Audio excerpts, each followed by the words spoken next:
Good morning, everybody, and welcome to our monthly Fearless Friday event.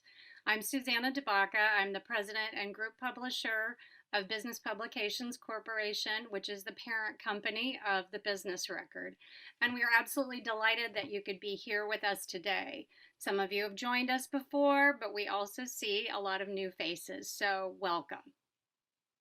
Supporting you and supporting each other on our journey to being more and fearing less is what Fearless is all about.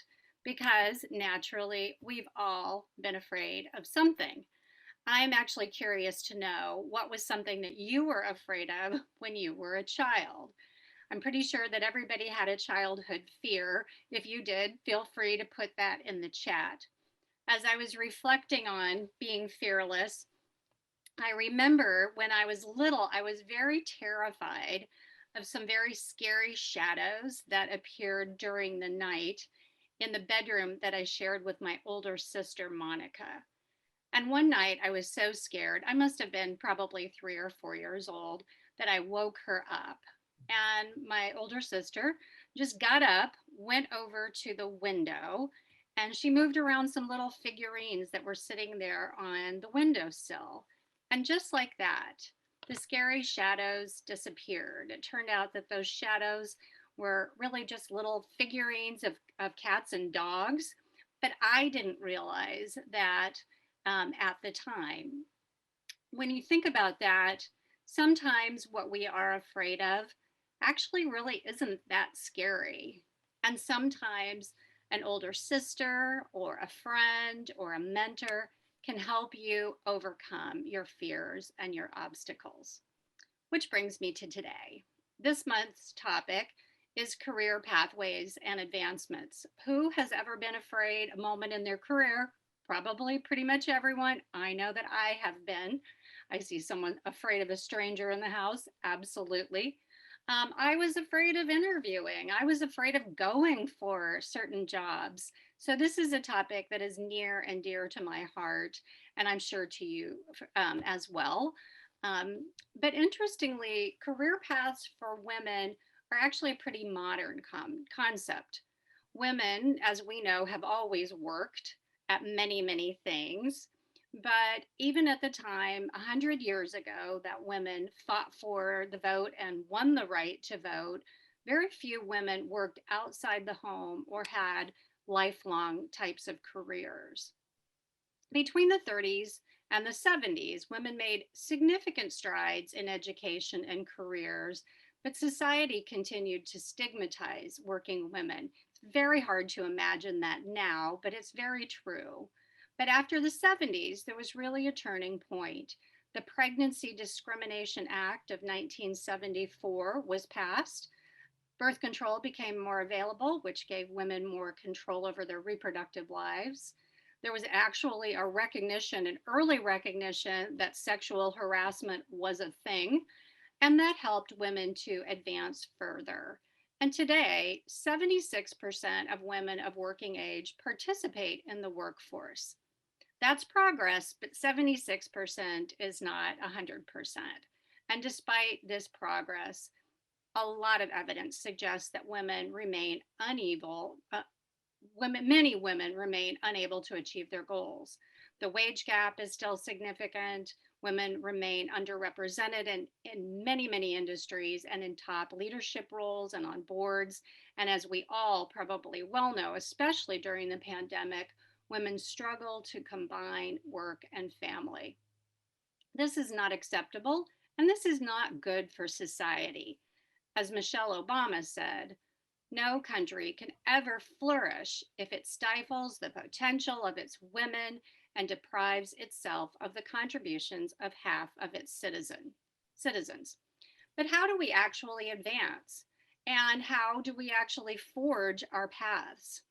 We can take the advice of Shirley Chisholm, who was the first Black woman elected to the US Congress, who said, if they don't give you a seat at the table, bring a folding chair. So grab your folding chair. That's what we're talking about today. But before we get started, I am very pleased to introduce our sponsor, Iowa State University Ivy College of Business, and to introduce and thank David Spalding, the Raisback Endowed Dean of the Ivy College of Business. Dean Spalding also serves as the interim Vice President for Economic Development and Industry Relations for Iowa State University. Before joining ISU, Go Cyclones, in 2013, he served in senior leadership at Dartmouth College and had a 29-year career in finance in New York City. Under Dean Spalding's leadership, the Ivy College of Business is a college on the move, achieving its highest national rankings for undergraduate programs in the college's history. The college is now also among the top 10% of all accredited full-time MBA programs in the United States, according to the 2022, so that's just now, graduate rankings by the U.S. News and World Report. And especially relevant today, Dean Spalding has been a champion for inclusion and for the advancement of women at the Ivy College of Business and in business in general. So thank you and welcome, Dean Spalding. Thank you, Susanna. It's really a pleasure to be with this group today with a great topic. Am I unmuted? I'm good. All right. Great topic today. Really pleased to be sponsoring this event. So the Ivy College of Business, you know, we're making a name for ourselves here over the last few years, literally. We became the Ivy College of Business, the Debbie and Jerry Ivy College of Business 4 years ago when they gave us an unprecedented $50 million gift. At the time we got that gift, only 14 schools or colleges of business had ever gotten a larger gift in history here in the United States. So really honored to have that kind of investment, that kind of support from a power couple. Jerry is CEO of their family business. Debbie's is Chief Operating Officer. They're partners in life and partners in their business. She's really an inspiration for us. So we've been, as Susanna said, we've been very active in supporting women in business during my time here at Iowa State. We were one of the first advertisers in Lift Iowa when the Business Record introduced that publication. And when it shifted to Fearless, we immediately jumped on this opportunity to really demonstrate our support for women advancing their careers, women in business here in Central Iowa. Teaming up with the Business Record has always been a winner for us. It's been a great way for us to promote our programs to business leaders and working professionals throughout the state of Iowa. So I've also been focused on advancing women here in our college. During my time as dean, we've gone from last place in the Big 12 and the percentage of our faculty who are women to first place among business schools in the Big 12 with a percentage of our faculty who are women. The Cyclones always like leading the Big 12, but we've done this very intentionally as we've looked to recruit more women students into our programs as well. In fact, 2 years ago, we became only the second full-time MBA program ranked in the top 50 to have 50% of their entering class be women. So this really has been a great focus for us here in the Ivy College of Business. Now, today we're going to be talking about career advancement. We got some wonderful news this week. A publication that covers higher education in business talked about the fact that our placement rate of our full-time MBA students actually beat Harvard and beat Stanford. And we love having that kind of recognition. In fact, among the top 50 ranked full-time MBA programs, we were #1 in the placement rate of our students. Through 2020, despite the pandemic, our graduates, our undergraduates graduating in June, or in May rather, and December, 93% of them were fully occupied within 6 months of graduation. So we really do focus on advancing the careers of our students, providing career opportunities for them. And we are focused on doing that for working professionals as well. We now have a whole suite of programs that allow you to advance your career while still continuing to work. And those include our part-time MBA program, voted by the Business Record readers 3 years in a row, the best part-time program in Des Moines. We also have an online Master of Business Analytics program. We have an primarily online Master of Real Estate Development program, and we have an Executive MBA with easy Friday, Saturday classes. All of those are designed to help people advance their careers quickly by completing a degree and gaining these additional skills. So it's exciting for us to be sponsoring this. Really looking forward to an outstanding speaker and having a chance to interact with all of you during the breakout sessions. So thank you, Susanna. Thank you, Business Record, for this wonderful support of women in business here in Iowa. Thank you so much, Dean Spalding. We appreciate you and everything that the Ivy College of Business does. Those are incredibly impressive statistics, and we appreciate your support of women. And now I would like to introduce Emily Barski, who is the editor of the Business Record. Emily was instrumental in the development of Fearless, along with Chris Konetsky, our publisher, and the rest of the Business Record team, including Emily Blowbaum, who you'll also see later, whose title is Fearless Editor, my favorite title ever. They continue to produce relevant, timely, and very powerful work to help you succeed in work and life through Fearless. So Emily, welcome. Good morning. Good morning, everyone. Thank you, Susanna. We're glad that you all joined us today to kick off the day and with Fearless Friday. I know that for most of us, it's been kind of a gloomy week, so we hope this is a bright spot for you. A few quick technology tips. If for some reason we lose our connection or Zoom shuts down, you can simply return to the event through the same link that you used to get in. And if you have any questions related to technology or anything about our program, please feel free to drop those in the chat at any time and our staff can address those. We created Fearless in November out of a simple goal to empower Iowa women to succeed in work and life. It's our belief that women's issues are everyone's issues, and so we really want to welcome anyone into our conversations. We also believe that connecting our Fearless audience is really key to this. So our hope is that as you read our newsletter each week and on our website, that you'll find something that's of particular interest to you and in-depth content that helps you learn something new or understand a different perspective. Then when we come together at the end of each month through Fearless Friday, we want to give you the chance to talk about it and meet others equally passionate about these issues. So that's really our goal with this series. And we're so glad to see some returning folks and some new people.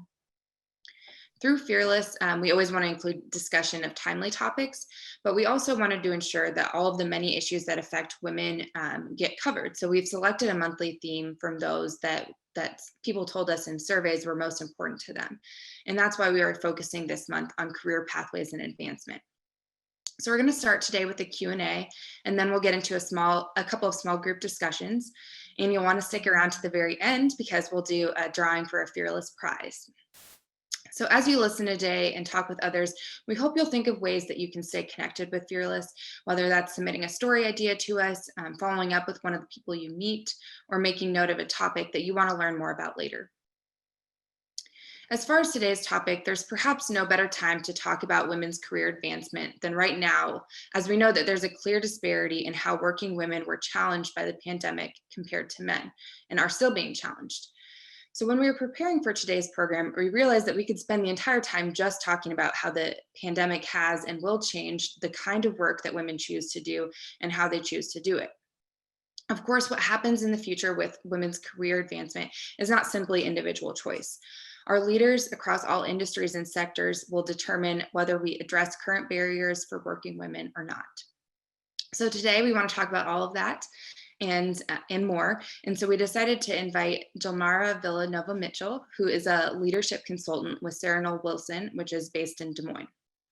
For almost 2 decades, she has been helping organizations and leaders become more effective and inclusive through her diversity and inclusion professional learning sessions, leadership development programs, and equity and cultural proficiency coaching. Please drop your own thoughts and questions into the chat as we can, and we'll try to work those into the conversation here. But welcome, Gilmara. To start off, why don't you tell us just a little bit about how your work specifically aligns with helping women advance in their careers? Thank you, Emily. Thank you so much for having me today. Happy Friday.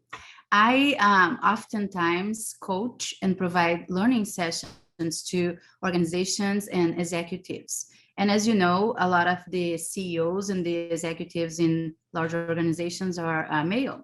And so as I work with them in reviewing their organizational practices, policies, systems to ensure we are creating inclusive organizations, I always have in mind what kinds of opportunities and access we are providing to women.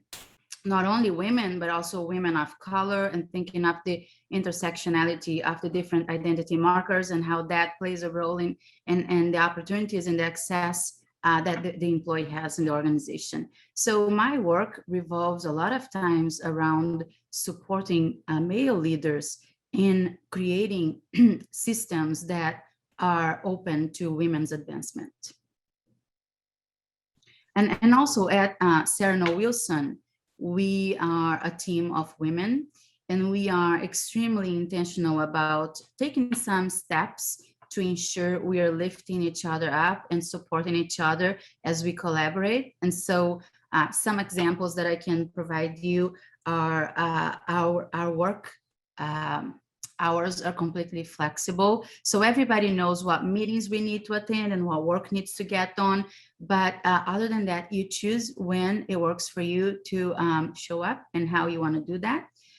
The work hour, the full-time work hour is 32 hours for us. And we recognize that, unfortunately, the uncomfortable truth is that women are still falling into the gender stereotype of carrying the bulk of the household chores and the parenting duties. And so having time to attend to those things without having to be stressed or anxious is important for us. We also have made a commitment to pay our contractors sometimes before the organization pays, Sarah, and ensuring that the contractor doesn't have to wait a month to receive payment for service completed, because for some people living with one income or a single parent, that payment coming faster is a huge difference. We intentionally leverage partnerships with women-led business for marketing needs, for graphic designing, for all of the needs we have outside our team. And we try to also make sure that time off is unlimited. So everybody has 2 weeks that they are required to take every year. We have 2 weeks that we shut down throughout the holiday time to regroup and reflect and get ready for the new year. And we also have the ability to opt to take more time off if the need arises. Awesome. Well, thank you for sharing that. And you mentioned a couple of the barriers that women face there with having the extra role at home and some other things. When you're explaining to leaders some of the barriers that women in particular face, what are the kinds of things that you talk about with them? Well, there are stereotyping and assumptions about our suitability for leadership positions. That's a big one. The other one is a lot of times women are excluded from internal networks of communication and are not in the loop when it comes to the big decisions being made at the organization. The other is there's a lot of absence of effective management training for female employees. And so we need to really improve our systems when it comes to the mentoring and the training that aspiring female leaders receive. And the other thing is not adequate appraisal and compensation systems for women. So all of that, becomes a huge uphill climb for women in terms of progression and advancement and career cycle. Yeah, and when you talk about suitability for leadership and sort of how that's viewed within our culture, what are some things you coach leaders on to think about women in maybe a different ways and some of the characteristics that they have versus what men bring to the table? Well, I think that a lot of times women are seen and more visibly taking time to attend to kids' events in school, to stay home with a child if the child is sick, to take care of things that happen at the household.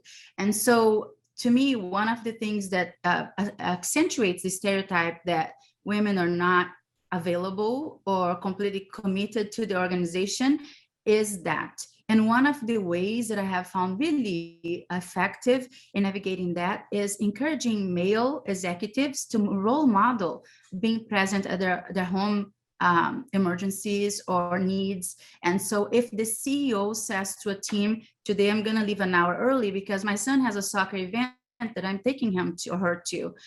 If the CEO says, I'm not going to be there today because I'm home with a sick child, that gives other fathers permission to also do the same, which levels the playing field for women who are always seen as the people who are absent because of the needs that arise at home with caring for elderly parents or caring for children or household things that happen and household chores that they have to take care of. And so I think that's one of the ways to mitigate that stereotype and to make sure everybody has a skin in the game when it comes to their personal commitments, not only women.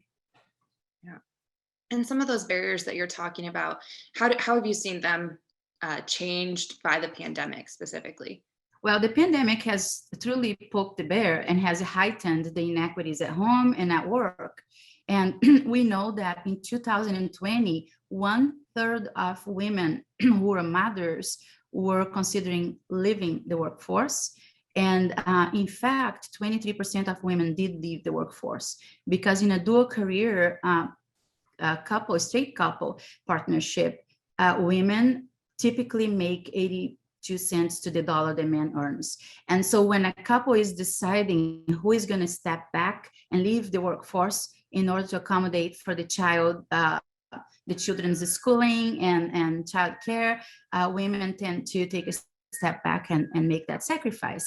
And we know that 1 year lagging in your career in the workforce it has a huge impact on your potential for income. It decreases your potential for income in 40%, just 1 year at home. And so that will have a significant impact in our economy and organizational profits. Yeah. Well, so even before the pandemic, because of maternity leave, a lot of women have already had that time where they are away from the workplace because of the role that they play at home. So I'm just kind of curious, as leaders are sort of looking at all of their employees, we know that implicit bias exists within all of us. So how can leaders make sure that that's not creeping into how we're evaluating our employees and which employees we're deciding to help empower and help them advance? Mm-hmm. So I like to call maternity leave parental leave, just so that fathers know that they also have the right and the permission to take that time, as I said, so that it's not something that women do.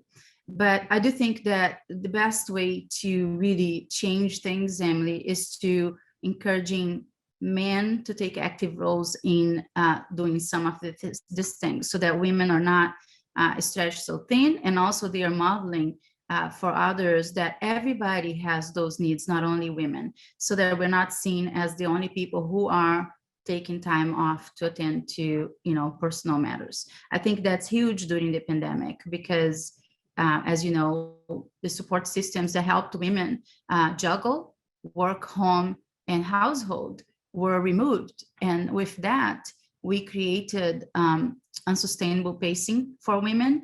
And sometimes, really, truly, you had to fall short, angles, right? As a mom, as an employee, you were doing all you could and falling short everywhere because it was just an impossible expectation. So I think the one thing that companies can do to support women is to review their evaluation criteria, their performance and evaluation criteria, so it's more realistic and aligns with our current reality. I know very few organizations that have done that. I know a lot of organizations who have put mental health and well-being at the forefront, which has been super helpful. I know a lot of organizations who have adjusted their time off structure and their home office structure to accommodate for the pandemic needs.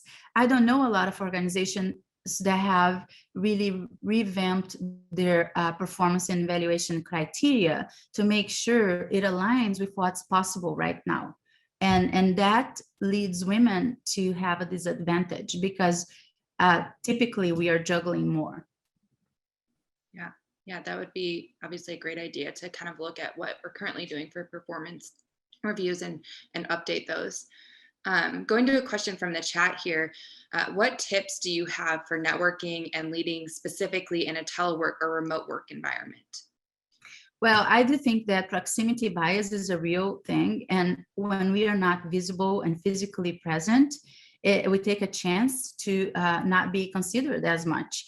And so I do think that, whenever possible, if we can mix hybrid working structures, being at home when you need or when it's more convenient for you, and then being present when it's possible, I think that's a huge thing. I do think that making time to, I think men naturally make more time for networking and coffee breaks and going to lunch with a colleague, and we don't do that as well. Women tend to be juggling so much that falls through the cracks sometimes. And so I do think that being intentional about having something on your calendar that says, every Friday I will reach out to a colleague and network. Every Friday I am going to go to lunch with somebody who can be a mentor for me, or who can, share experiences with me and help me in my path growing in this organization. But I do think that has to be intentional, otherwise we won't have time for it. Yeah. And so you're talking about really kind of some of those structured ways of making sure that you're looking at the ways that you can continue advancing yourself. In terms of the ability to just go for it when you are wanting to, maybe apply for something or ask to be involved in something that isn't currently part of your role, what advice do you have for women in kind of having that confidence? Well, the first thing I always tell people, and I try to walk the talk when it comes to that, is we have to be super transparent with our leaders, to share, here is where I'm at, here is my context, and I am completely committed, but my hours are going to be a bit different because through the day, this time is not a time that I can offer myself to the work. And I have found that when we are very open and upfront, as long as we are doing the work and we are doing it well, people are very accommodating, and so I think communicating your needs in a very explicit way is super important. A lot of times we don't do that, and we just expect people to understand. And especially when you have a leader who is not experiencing the same things you are, it is super important to explain your situation and your needs in a way that the person can understand what it is to walk in your shoes, and I have really tried to do that more and more as I aged and as I developed in my career. I also think that making sure you have a support system that, like, I have no family here. I'm from Brazil and I don't count on family members in town. And so I always had to be creative to create my own support system so that when I had something at work that I really had to attend to and there was no flexibility, if a kid woke up with a fever or if something happened, they fell at school and I had to go pick them up, I had a contact person who could support me with that so that I was seen as reliable at work, and so 80% of the times I'm able to attend to my own needs with my roles of mother and daughter and household manager. But sometimes I need to count on a neighbor or a friend, and having those people identified and ready to go is super, super important so that you don't compromise your performance when you can't be flexible about what you're doing. Like if I have a session with 500 people scheduled, I won't be able to not come, and so who is going to be my default, my support system so that I can know that I will show up no matter what. Yeah.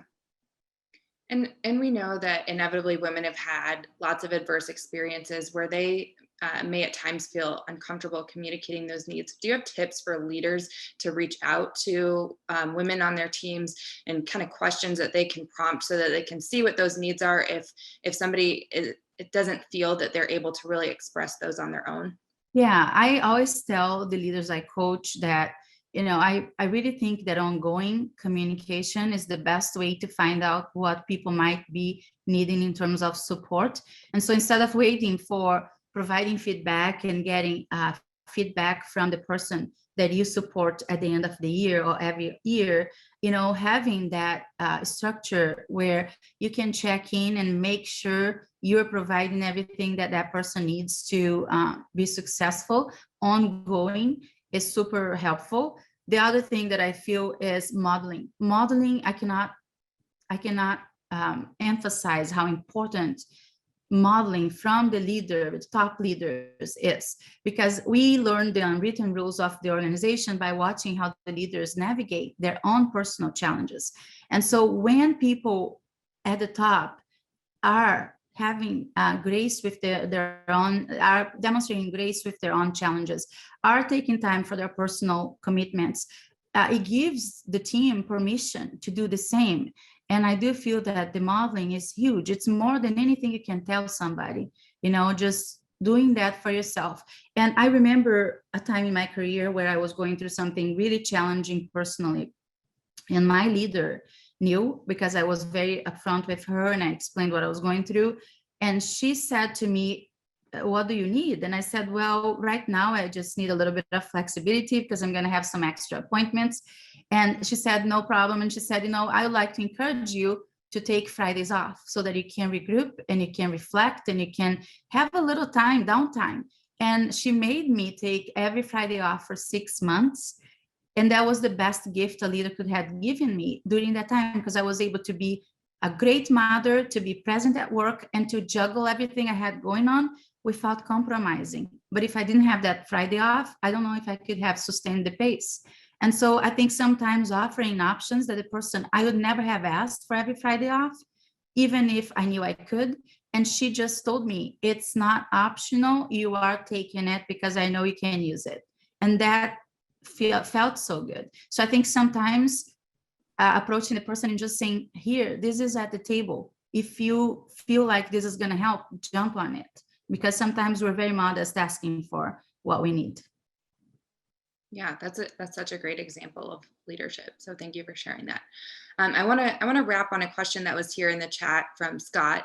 And Scott said, in my experience, it is easier for setting goals and monitoring progress on the representation of women in leadership positions.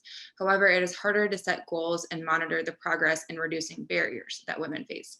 What kinds of goals can organizations set beyond increasing the representation of women? Oh, that's a great point, because a lot of times it's easier to increase representation than to retain them, and to retain them with providing a full opportunity for life progression in the organization. I do think that some of the things we can do to monitor the elimination of barriers for women are really looking at how many women have been growing in the organization and have been promoted to C-suite or to senior leadership levels. How many women are represented in our top leadership, and it started in different positions and have been developing and growing. How many women are receiving mentoring and supports from other female leaders in the organization? What's the structure for succession planning for women and for mentoring? I see a lot of times these structures are informal and men create them a lot more effectively than women do. So how is the organization creating these structures for almost like an affinity group for women leaders or aspiring leaders and mentoring? The other thing too that I think is a lot of times I see women being left out in the internal communication systems and even in meetings. And so how are we elevating women's voice in meetings? And are we keeping track of who talks or how much airtime men have? Or even, do we have a system for knowing if we are borrowing ideas from women and appropriating them? Men are, and rolling with them as it was theirs. So I do think that paying attention to these little things and having a system for, even a tele system for monitoring. I am facilitating this meeting today and I want to know that the women in the room have a voice, that they are able to express themselves and that they are fully included in the communications. And so I'm gonna watch for that and telling the people I'm gonna watch for that and keeping a tally a simple tally. I do that oftentimes that I'm in a meeting and I want to make sure everybody's voice has equal weight. I keep a tally, especially if the room is male dominated. We want to make sure we have simple systems for ensuring women are participating. Oh, and decision-making is another one too. So looking at decision-making processes and who has made in the last 5 years the biggest decisions in the company. Are women represented? Are they at the table when the decisions are made? And doing an inventory of who talks in meetings, who is making the decisions, and who is growing, to me, is the best way to know if we are providing access and opportunity for women after we recruit them. Great. Those are some great examples. I think that we could all benefit from taking those to our workplaces. Thank you so much, Gilmara, for all of your advice, and I'm sure that the breakout rooms that you will be in will get more from you. So we're excited for that. We're going to transition now into those breakout rooms, and we'll transport you there in a moment. So as you get into the discussion with your group, and we want you to keep a few things in mind. We all have different life experiences and viewpoints, so it's okay if you disagree with someone, and it's okay to say that. We just ask that you do it respectfully. And if your conversation gets somewhat off topic, that's okay too. We just want you to have meaningful discussion about these issues. So when you get into the room, please introduce yourselves to start off and give everyone a chance to weigh in. So in a moment, we'll go to that breakout room and we'll send you the question. But the question is going to be, what's a challenge you're currently facing or have faced with setting or meeting your career goals?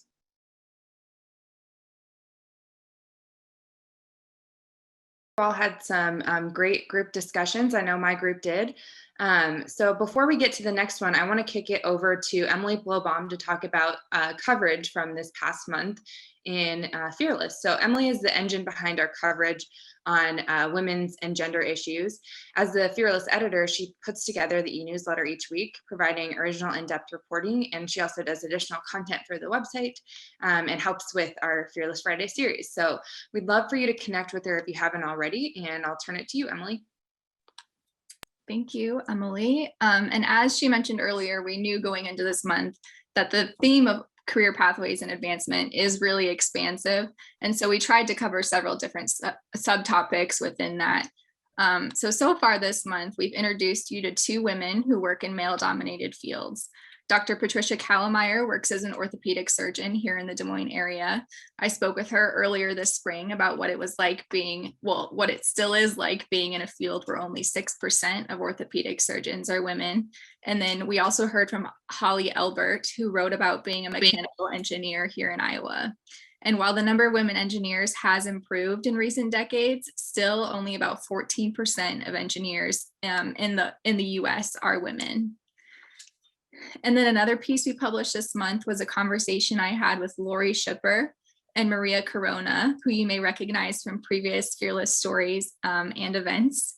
Last year, Lori stepped down from her post as executive director of the Iowa Coalition Against Domestic Violence to make space for a woman of color.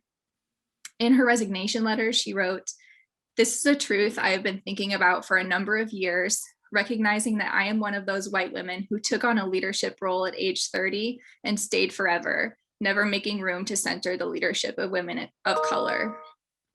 And Lori called on the board to hire a new executive director as soon as possible and indicated that she would stay on through the spring to help train her replacement.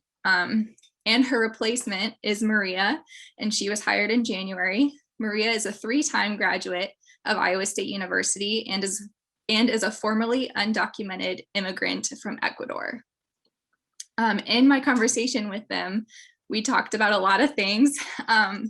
We talked about the importance of surrounding yourself with a diverse array of people, the significance of someone like Maria leading an organization like ICADVA, challenges that women of color face in being hired for leadership positions, and the sheer amount of work it takes for a transition like this to be successful.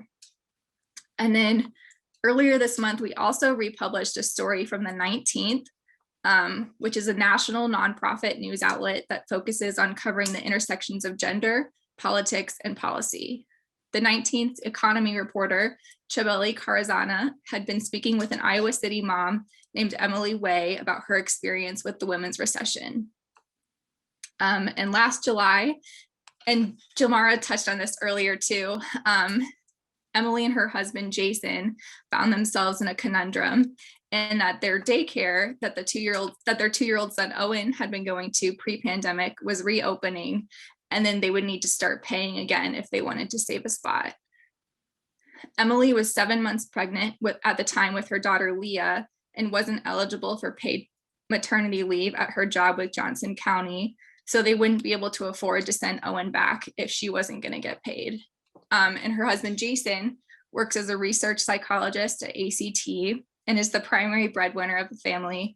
So as Gilmara mentioned earlier, Emily knew that she would be the one to quit her job if they were to take care of her kids full time.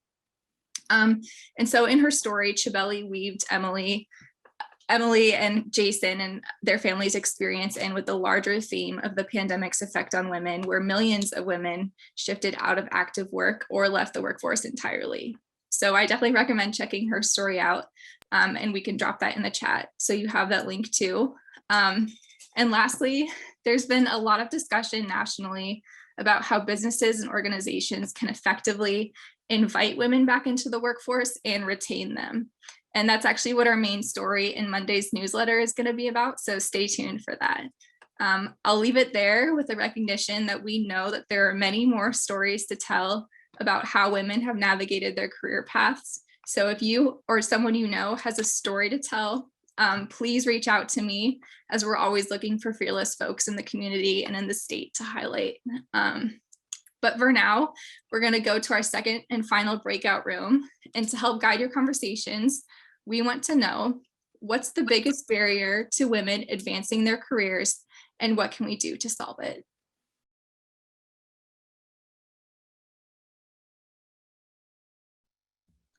Welcome back, everyone. We hope you had some good discussions and learned something from hearing other people's perspectives. If you have any takeaways, feel free to drop those in the chat. As we close things out, we wanted to give you just a little bit of a sneak peek at what's coming up, and then we'll finish this morning with our drawing for our Fearless Prize. In terms of some of the things that we have coming up next month for June, we're focusing on advocacy and community involvement, and that Fearless Friday is going to be on June 25th. So we hope that you will join us there. And as always, these are held at 8 a.m. one Friday each month. If you signed up for the series today, you'll automatically get the information to join, and you don't need to re-register. But if you just signed up for today's event, we'd love for you to join us for the rest of the series. And because Fearless is really meant to be a community, if you think that somebody would be interested in coverage or events, we'd encourage you to invite them, and because we all play a role in helping empower women. And of course, if you don't already, please subscribe to our newsletter. If you have questions about Fearless or you have story ideas, don't hesitate to reach out to Emily Blowbaum. And we're a small, locally owned media organization and strive to support our communities. So we'd love if you could help support us and be part of Fearless. If you're interested in sponsorship opportunities, you can reach out to Sarah Brown. So now for our fun giveaway. Not only can we choose to live fearlessly, but we can also show it too. So we randomly selected one of our attendees to win some Fearless t-shirt today. And our winner today is Claire Ryman. So congratulations to Claire. And we'll email you some info on that. If you want to help spread the Fearless spirit, there's a link to our swag site for if you're interested in any of that. So congratulations to Claire. Thank you so much to everyone for joining us and spending time with us, and we hope you have a great rest of your day.